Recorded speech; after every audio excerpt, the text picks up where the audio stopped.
The morning sunlight poured into the villa like golden silk, touching everything with warmth. The aroma of freshly brewed coffee floated through the halls, dancing its way into your room and pulling you out of a light sleep.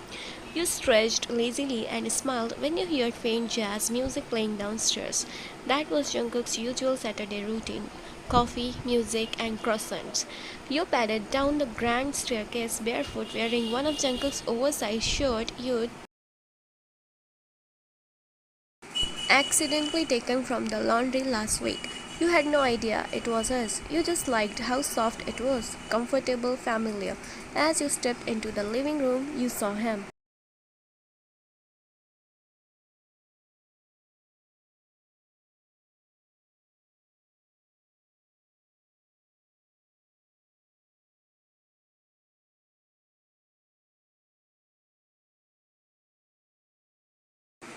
Jungkook was in the kitchen, sleeves rolled up, tie loose around his neck, shirt tucked only halfway. His dark hair was messy from the wind, a few strands falling over his forehead as he poured orange juice onto your favorite glass, the pink one with the cracked handle you refused to throw away. He glanced up at the moment his eyes met yours, a tender smile spread across his face. "There you are," he said softly, "my sleeping beauty." You grinned, rubbing your eyes. "I smell croissants. I made that chocolate ones you like. You only ate the plain ones when you are mad at me." He teased, sliding a plate across the counter for you. You chuckled, walking over and sitting on the bare stool across from him. "You notice everything?" you asked, raising your eyebrows. He looked at you for a moment, his gaze lingering longer than necessary. "Of course I do. You are the only thing I pay attention to." You didn't notice how his eyes darkened as he said that. To you, it just felt like affection, like any loving stepfather would have for a girl he helped raise over the last 4 years. You picked up your croissant and took a bite. "It's perfect." I remembered you liked them crispy on the edges. He leaned over the counter, chin resting on his hand as he watched you chew with delight. You laughed through your mouthful. "You are staring again." "You are beautiful when you eat," he said quietly. You froze slightly, just a beat, but then brushed it off with a smile. He always complimented you. That wasn't new. From the hallway hidden just around the corner, Mina stood. She had come down earlier intending to remind Jungkook about the call from the Tokyo investors, but when she heard the music and your voice, she stopped. Now her back was pressed against the wall and her eyes glistened.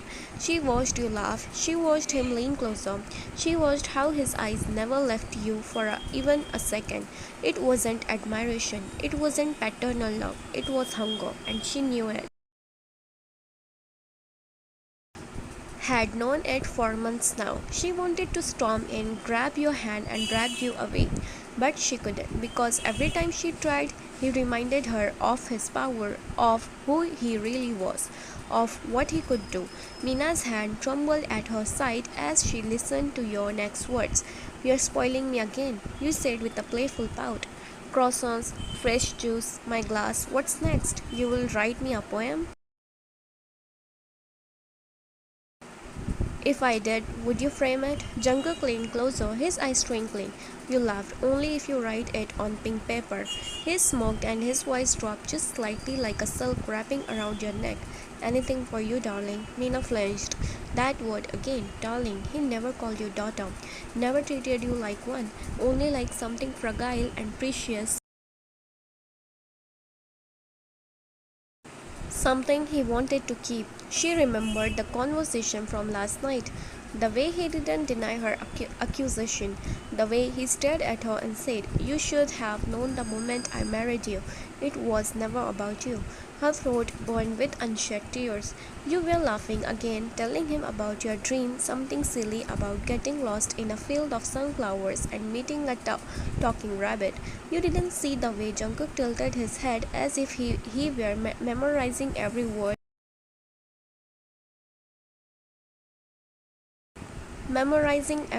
you spoke, every blink, every smile.